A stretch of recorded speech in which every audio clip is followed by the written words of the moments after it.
Hello, Rachel. Hello, I was thinking, oh, I'm late again, and everyone's Hey, already right. sat there. I just went to grab some lunch.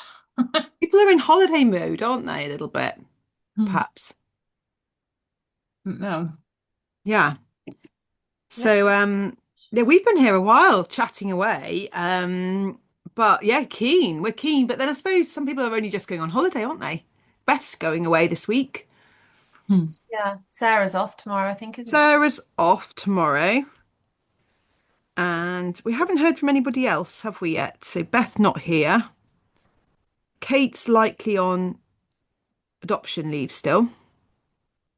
Hmm. Matt, Matt and Noel and you, Rachel, were here last week. Yeah, there's nothing in the chat. Okay. Oh, do you know what? I've added a thing in and it's now right in the way. Definitely on your Google Calendar, isn't it, Rachel? It's Yeah, on mine. Yeah, Yeah. yeah. it's Brilliant. still on mine. I'll see if I can. Where are the groups? I was just right, here we go. I was just going to try and look and double check. We definitely Yeah, in theory, we only had one away each session, but um I was gonna do a chat, but it doesn't. When I look at the meeting, there's not a chat attached to it. oh, do you normally do that with Google Meet, with Google? Well, I've found the chat that we normally talk.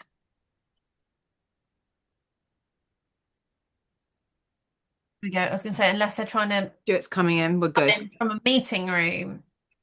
Ah, there we go. I've just asked, and it looks like they're all coming. Hello. Hi, sorry, I couldn't find the link and then Zoom wasn't playing ball. No, Oh, Stuart's at home. I'm at Oh, home. Yeah. We're just wondering where the Swindon office hmm. crew are today. Don't know. Let's see where does if that any of mean them we're are going to get online. a feature from Merlin, Stuart? Possibly. He's asleep at the moment. You just made Um, Claire's day. Randomly, one of my team had an insights assessment, and I wondered if that was anything to do with what, I asked you to set up and that. Is it to do with that? Have they? No, that might be Susan. Oh. Or it might be somebody else. I know they're still doing some of those profiles for new people starting and No, things. she's been with Bible Society for like 10, 15 years. Oh, well, you think there might be another some sort of other workshop type Hmm. session? I thought it Oh, might be to do with that team assessment, but when I just had a look at my team again, I'm not set up with a team with my team in, so I thought, no, that hasn't triggered that then. ah, okay. Yeah, she just said she had an insight. She was really interested in it. She says it's great. She Yeah. may have just discovered it from a long time ago or Ah, something. yes. Noelle is here, I'm also at sorry I'm home. late. Don't worry. We're wondering where the Swindon lot are. So Beth is on holiday, so she Yeah. won't be here. And then I guess Matthew's just messaged to say that he's tied up, so he can't make it. Okay. Amazing. And Abby says she's on her way. Oh, great. Oh yeah, trying to find a room. Merlin is now beside me, but he's not playing ball. He's not jumping up. Ah, He might do. Matthew said he will try and join, but he's a bit tied up at the moment. Okay, cool. So he might jump on soon. Hmm. Um, so Rachel, you're having your lunch. Anything Yeah. nice? Sausage roll, No, sandwich? it's pita bread with cheese in it because that's the only thing I can think of that would be quick. Yes, very nice. Noelle, anything to report? Pets, food, Um, summer. I'm I'm almost done with some toast with peanut butter and banana on it. Nothing So wrong with that. Nothing yeah, wrong with that. yeah. Stuart? Um, I'm thawing out some minced beef to make a bolognese later. So yeah, Oh. is it out of reach of the cat? yes, yeah. Oh, dear. Are you sure? Bizarrely enough, he's not that interested in meat. If there were potatoes out there, it'd be straight at the potatoes. I don't understand it. Hey, So cute. What do you have with your bolognese, Stuart? Penne? Whatever's Spaghetti? in the whatever's in the cupboard. So there's some penne in there. There's also some spaghetti, I think. We'll see. Yeah. Nice, nice. I need a bib when I use spaghetti because I'm a bit. Yeah, I find it too messy. I have to have kitchen roll on the table. Claire, how about you? Any pets or holiday But food pet related comments? wise, he has been an absolute menace from when we were away. He doesn't like being here on his own because it means that he doesn't get his evening treats and milk, which he gets as like extras. And I swear he does this on purpose, but last night I was in the street at about 20 past 11, just at the point at which I had been dropping off because I could hear him kind of raring up, about to start a fight. So there were two cats outside the house opposite. So I was in my pajamas and barefoot, trying not to get in the middle of two cats that were about to start fighting. So Behavior issues. I Yeah. hope, I hope none of the neighbours saw because I was sort of Mm. trying to find things to not throw at the cat, but throw to so that I could swipe mine up in the air. And you think perhaps prompted by the neglect does this. of you going, how dare you go on holiday? Selfishness Yeah. of us leaving him to be fed by other people. And obviously he's completely starving. Yeah, it's a lot. It is. I heard an owl the night before last for the first time from my bedroom window. I heard an owl. I'm very excited. Just the once, so I didn't have time to grab my Merlin app to try and hear which kind of owl. But it was a hooting owl, not a screeching owl. So if anyone has any, what's your guess? Suburban area, but there's quite a lot of, kind of greenery and nature around us, which is nice. So Barn owl, I guess. barn, yeah, likely barn owl. That made me happy. Hello, Abby. We're talking about pets and food. Any comments on either? Pick a topic. My dog eats my knickers. Truly, Yeah. truly. Just the Truly. pants, not the socks.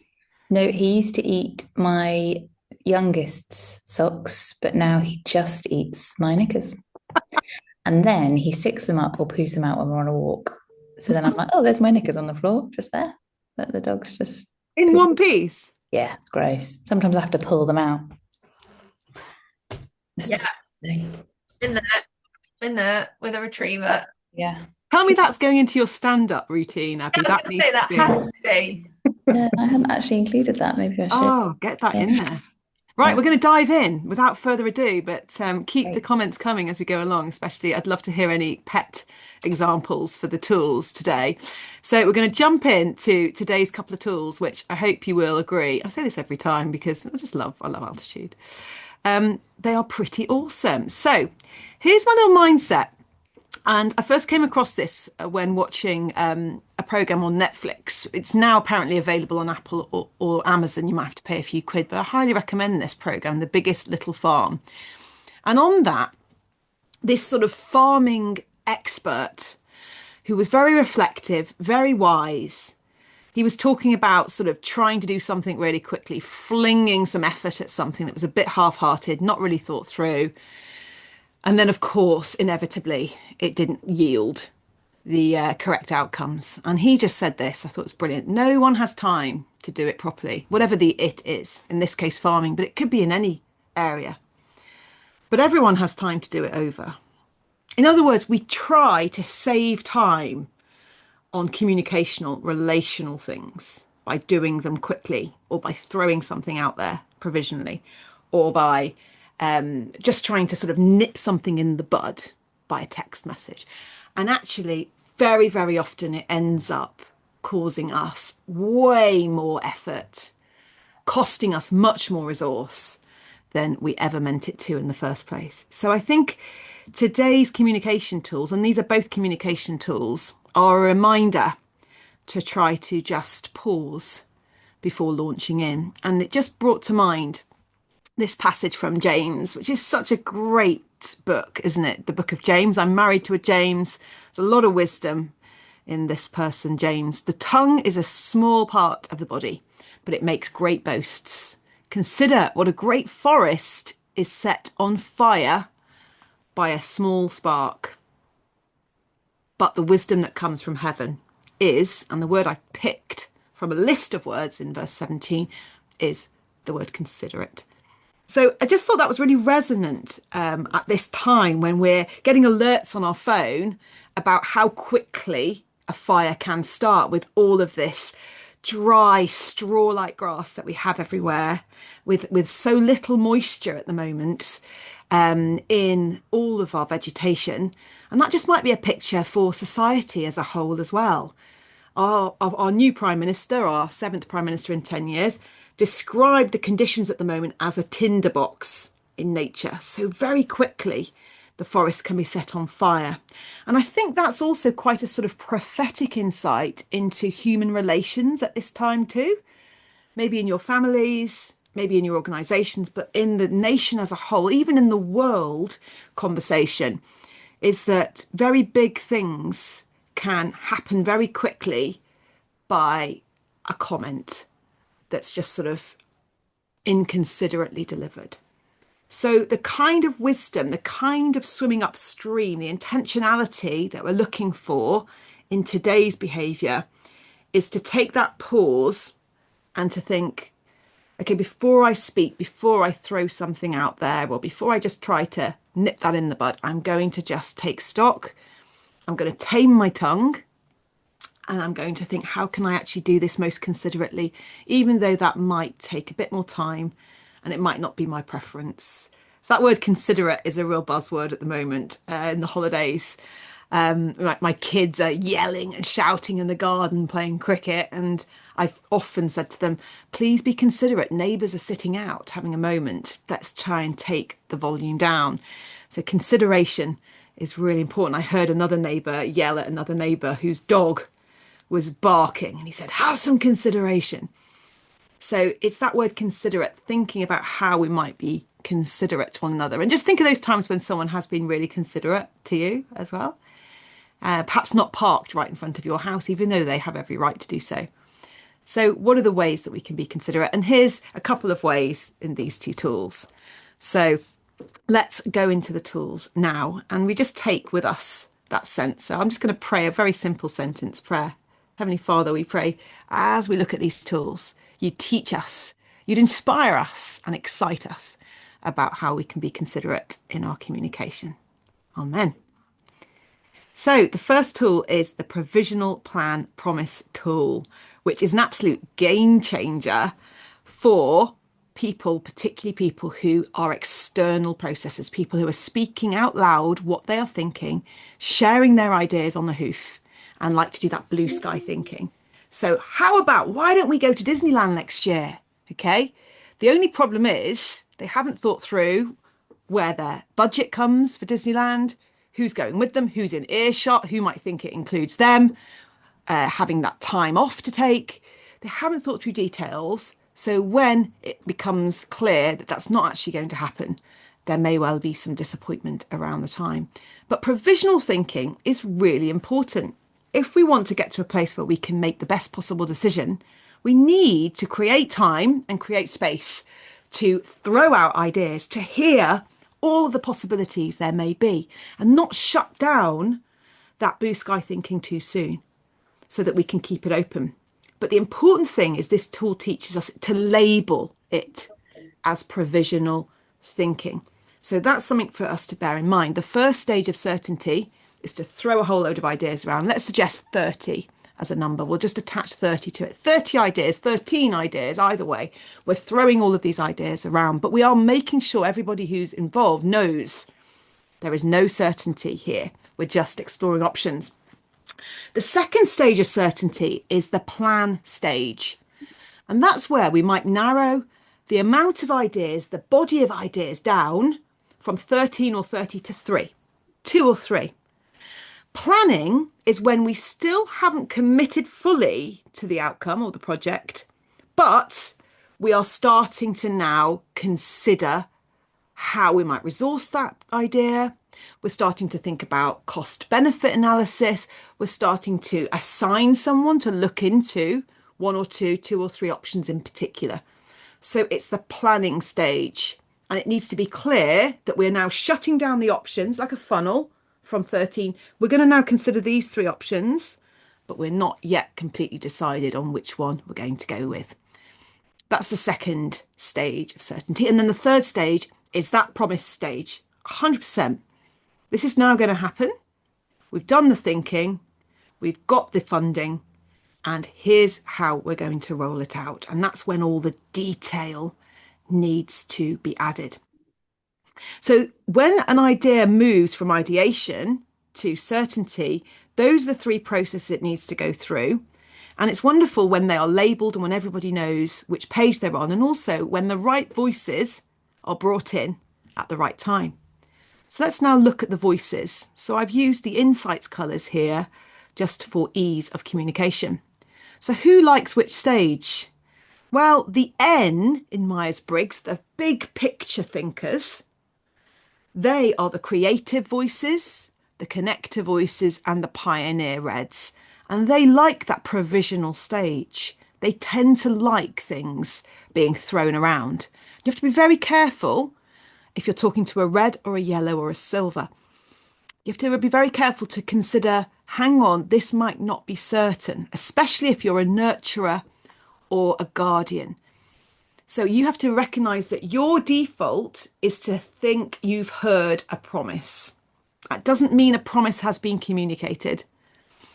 Likewise, if you're yellow or red or silver, creative, pioneer or connector, you need to recognise that you may think you've just heard a provisional, or you may think you've communicated a provisional, when actually somebody else may have heard a promise, or somebody else may have communicated a definite aspect that you thought was just up for grabs. So be careful which one you think you are, which stage you prefer, because it will be where you tend to pull every communication into. So it's really important just to be aware of those things. I'm going to just hand over to Claire. Claire, is there anything you'd add on this as a different voice to me?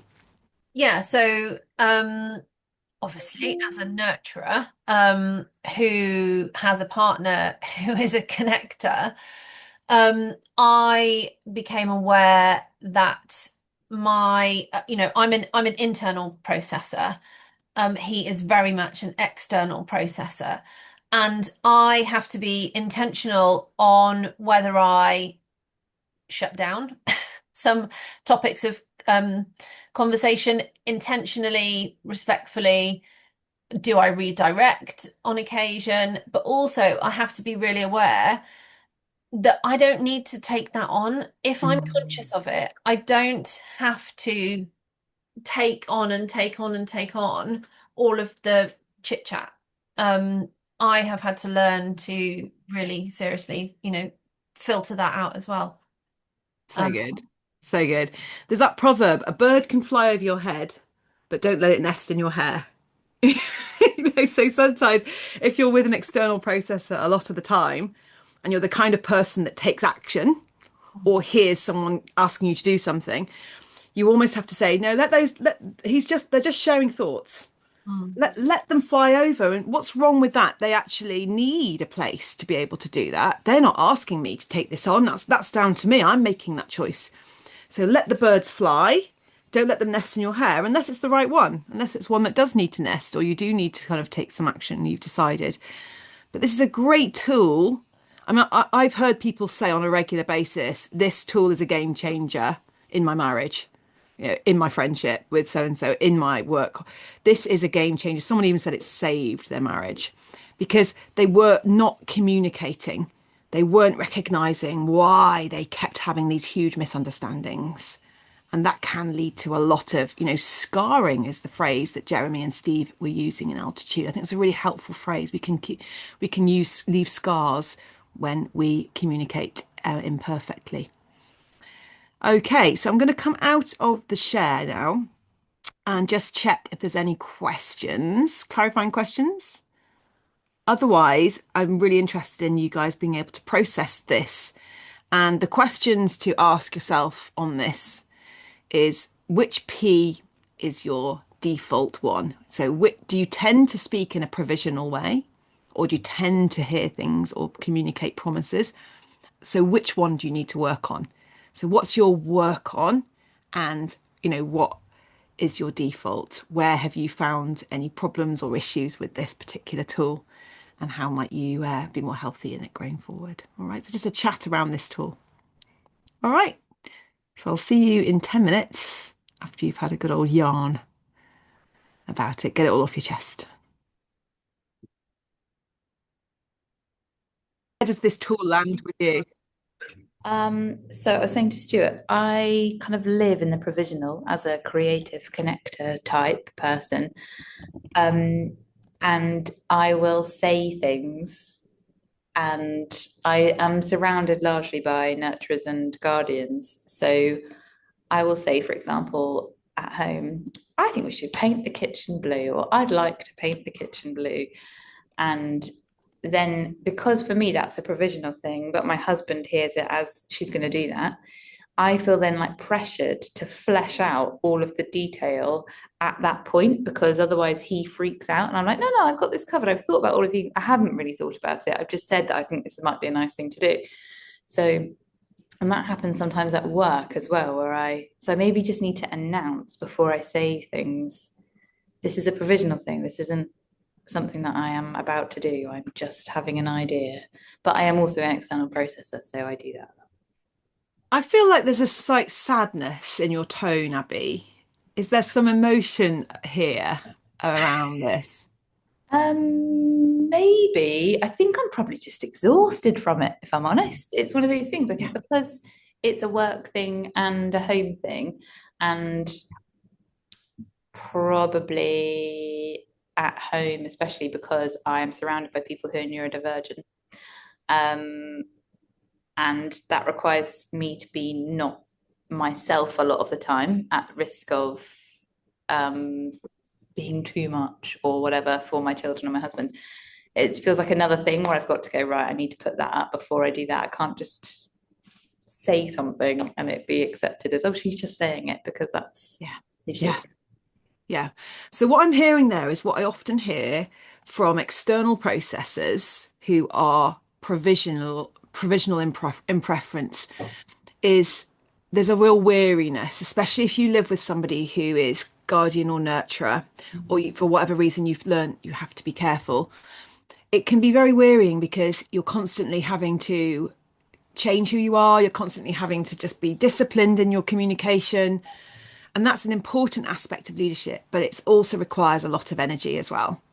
So it's really important for self-care, Abby, that you find places where you can throw ideas around. Yeah, okay. You find a safe ideation partner who understands that you're talking provisionally, and you get to meet up with them on a regular basis at the pub or on a walk or on a run, whatever it is, Yeah, that's a good idea. and you can throw those ideas around. Because once you've got a space to do it, you you have more energy then to have the discipline in the place where you need to have the discipline. Yeah, thank you. That's helpful. Bless you. Stuart, I love that Claire, by the way, Claire, well done for pairing a present voice with a future voice for both of those rooms. So clever. Stuart. Yeah, I mean, I suppose I'm quite complicated in this, in that I hear promises, which I don't suppose is surprising. But when I'm making plans, I tend to stick quite provisional through fear of committing myself, and putting myself in a position where I need to retreat from something I can't get away. But when I do commit, I manage every single little detail. So everything becomes a promise, and I was telling Abby, it reminded me of last year when I took some guys from work to Rome, and Susan was there. And I was micromanaging everything because I was conscious that these guys are on holiday. They want to relax, so I'm going to make sure everything runs smoothly. But then Susan, I don't think she realised she made me laugh, but she pulled me aside at one point. She said, "Stuart, relax. We're all adults. We can take on some responsibility for ourselves as well. You don't need to do everything for us. But by the way, have you organised my taxi?" So funny. Well, no, that was brilliant. But yeah, that's tends to be where I land. So I want to work more on moving from provisional to promise, and including the plan stage and that as well. Yes, really good. So whatever preference you have, it's so good to be aware of it and then also to think, who do you have around you? You know, who else is along for the ride with the Rome trip, for example, or in your team or in your family, and what do they need? So making sure that there is an opportunity for every stage will make sure everybody gets energized. Stuart, by the way, if you do another Rome trip, me and Claire are off. Speaking I want I to come. floated the idea, so yeah, if we get uptake, I'll let you know. Thank you, thank you. And over to Noelle, please, next, and then Rachel. Yes, I am very much in the plan, I think. Hmm. I don't like brainstorming meetings and that sort of provisional area is not really my thing. But I was saying to Rachel that I think those meetings are really good. So I think they should happen. I just prefer not to be there. Yeah, good. Fine. I think it's because for me, I think I really like processes and I Mm. like repeatable processes. And so I was talking about one of the projects I do is a creative journal that I edit.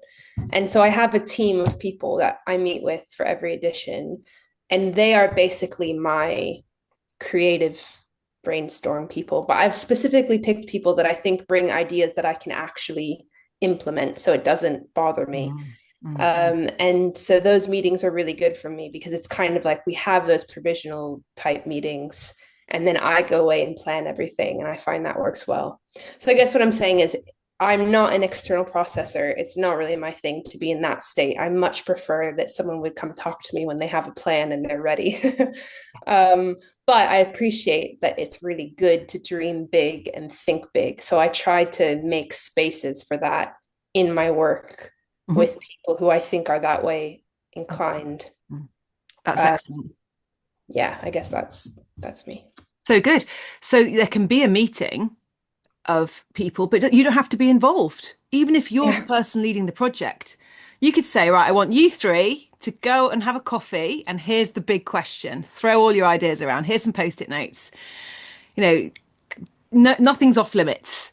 Go and have a lovely time, and then decide at the end which you think are your best three ideas. You know, Yeah. if they maybe just pop one person in there, maybe a nurturer connector, for example, to help them just to boil it down a bit, and then bring that to the planning session. Now, here's a mistake that sometimes people make, and this, Noelle's a guardian, so this has raised it. Some people just bring the guardian in the promise stage. We'll go and have all the fun. We'll decide on the idea, and then you guys need to do all the due diligence. Okay, wrong. Why? Because the guardian will have seen opportunities and flaws in the shortlist that the big picture thinkers haven't noticed. And they won't thank you for being given an idea. Same with the nurturer guardians. They won't thank you for being given the idea if it's not the right one. You'll never hear the end of it if you've selected the wrong idea because it hasn't been put properly through its paces. The right stage to bring the guardian into, as Noelle has rightly said, is the plan. They will want to know, do the cost benefit analysis of the three best possible ideas so you get the buy-in there. All right, so that's the time to bring those people in. But if you bring them in here, it will not be anywhere near as much fun throwing ideas around because whether the guardian and the nurturer know this tool or not, they will keep wanting to say things like, but how are we going to do that? When are we going to do that? Who's in? And that's all the detail. And that is needed. Absolutely. Gosh, if you don't do that, the idea is going to fail. But we don't need it here. We don't need it here. It will pull everything into a space that becomes draining for these guys. But likewise, once you've gone through the stages, you've gone to plan and promise. What you don't want is someone going, have you thought about this? Well, hang on, we've already thought about it. We've narrowed it down. We're on this course now. Don't start throwing in a tangent now. So that's one to be aware of is the relationships between the voices and the different stages of ideation. But if you use this labeling, if you teach this tool to your team or your family and you use these labels, it massively reduces frustration and miscommunication. Rachel? Yeah, so I've actually used this with my team, because we've done it with you before. And yeah, I'm 100% in the provisional all the time. And particularly if I get excited about an idea, it's like, oh, I'm going to do this with Open the Book, and we're going to do this, and this is an idea for Open the Book, and this is another one, and you can sort of see the exhaustion setting Yes. in with everybody. So I do use this language with my team that I'm just throwing ideas out here now. This is provisional. Yeah. Yeah. And at that point, you say, put your pens down, relax.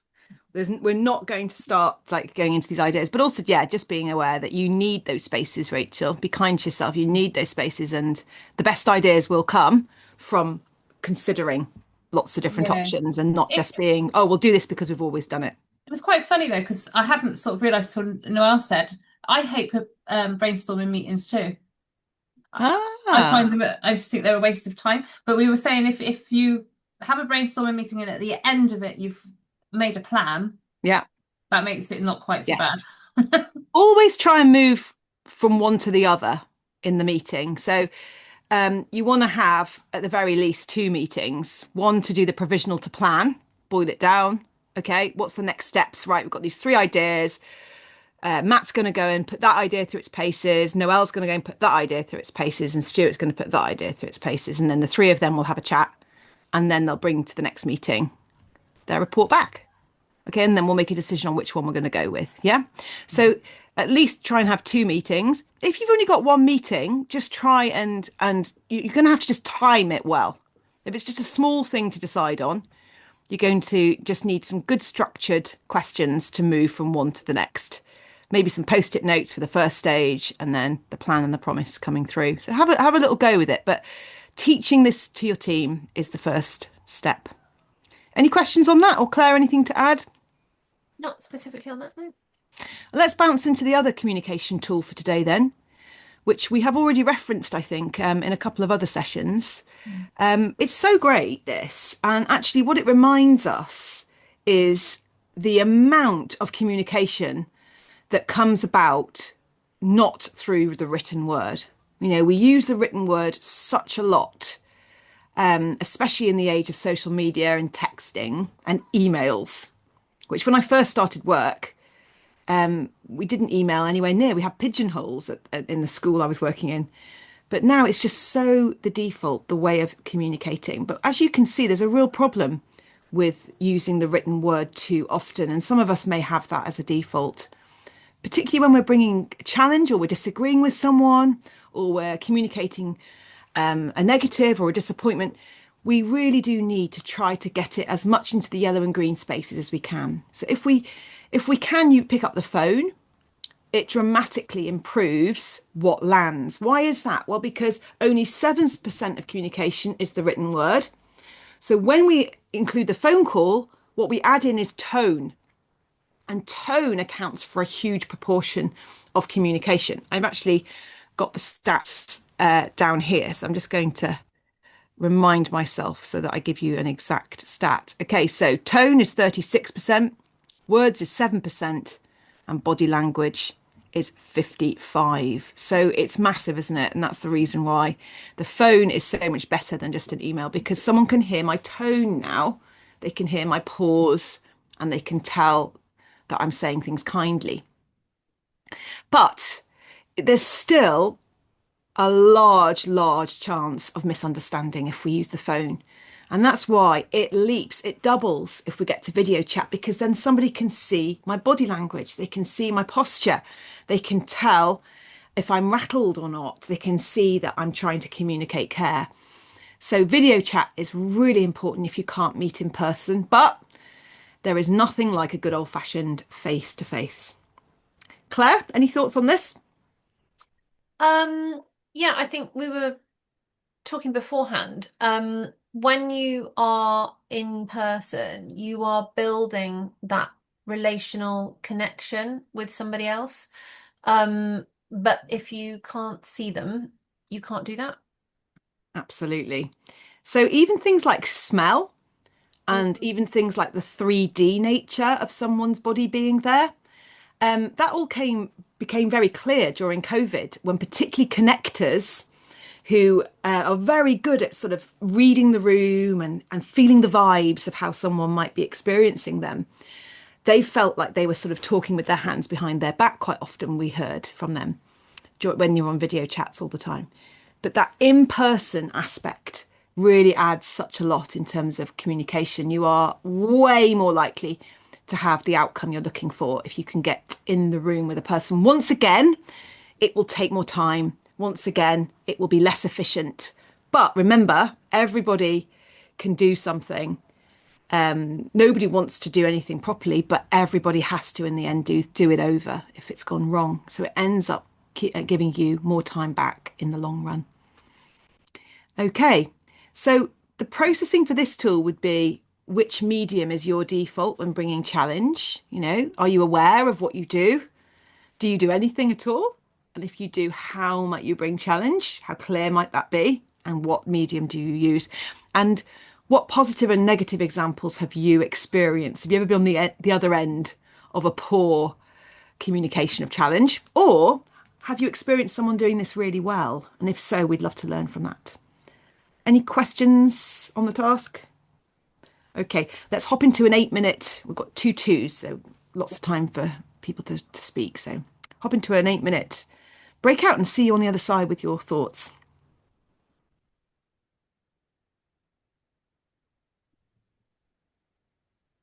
Hello, let's go in reverse order this time. So Rachel, coming to you first, how did this tool land? Yeah, so it's quite difficult because all my team are all around everywhere. But we do try and meet up as much as we can. And I would try and do most things I would do video because that's what we can do. But I was saying as well that I also try and well, if I have to deliver a challenge, I try and bring them on board with it and be really specific with it, but also bring them in on the solution rather than me sort of saying, this needs to change. Sort of saying, well, this is an issue. How could we Yes. address that? And you do that on a video chat or in person or? It's generally on video chat just because we're all so far apart. Yeah, that's good. And when we're in person, we're at the ASG or something. Yes. Yeah. So, well, that's very good. So you're already able to bring challenge and you try and do it collaboratively. So this tool goes really well with the communication code, doesn't it? And that collaboration aspect. But then also having in-person opportunities to connect is good too. Have you got any next steps, Rachel, from either this tool or the previous one? Not really, because they've been implemented already, if you see what I mean. Yes. Good. So you're on it. Yeah. Encouraging. Okay, good. And you were with Noelle. Yes. So Noelle, where does this tool land for you and any next steps? Yes, I was thinking about a conversation I had today with the person that I'm managing. So across Bible Society, we have something called 360 reviews, which is basically where different people, you can ask for feedback from different people in different teams. And that is written feedback, which is interesting. But the person that I manage got theirs back from someone, and the person who had reviewed them didn't say anything negative. So they said only positive things. So the person that I manage said to me, can you just give me some like critical feedback, basically, or like something I can work on, which I thought was a great opportunity. So I said yes, and I said I would do it in our next one-to-one, which will be in person. So I think, next step for me is just to figure out what I think is best to say and how to say it. But yeah, that's what I talked with Rachel about. Well, that's an interesting one, isn't it? To what extent can those written 360 reviews deliver effective challenge? It might be a question to take that. I think a lot of people don't write anything, or they just write positive things. And I think it's because it's hard, because you're going to write something negative. There's not necessarily any sort of conversation planned in a follow-up. So it's almost like they're just going to read it and then know that you said it, and then Exactly. it can feel a bit awkward. So. I totally get it. There needs to be those opportunities, but maybe that's not the time to do it on written form. Yeah, I've just written it down as something to have a chat with Melinda about. Stuart? Yeah, for me, my default would be email text, because conflict avoidance, I think, is something that for those of us who are either looking at pastoral ministry or in pastoral ministry would default to. So many priests I know are the same. But Abby pointed something out to me. I think one of the reasons I lean that way is I would manage very carefully exactly what I wanted to say and write it out properly. And then I would value a paper trail evidence. Yes. But that can also now be achieved through video chat, Yes. transcriptions and so on. So Yeah. yeah.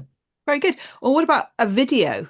What about filming yourself, giving some feedback, and sending it rather than writing it or reading or writing it and then reading it out? Yeah. But especially when there needs to be a paper trail, if there's something official, have the conversation and then send the follow-up email for sure. So you've got the paper trail.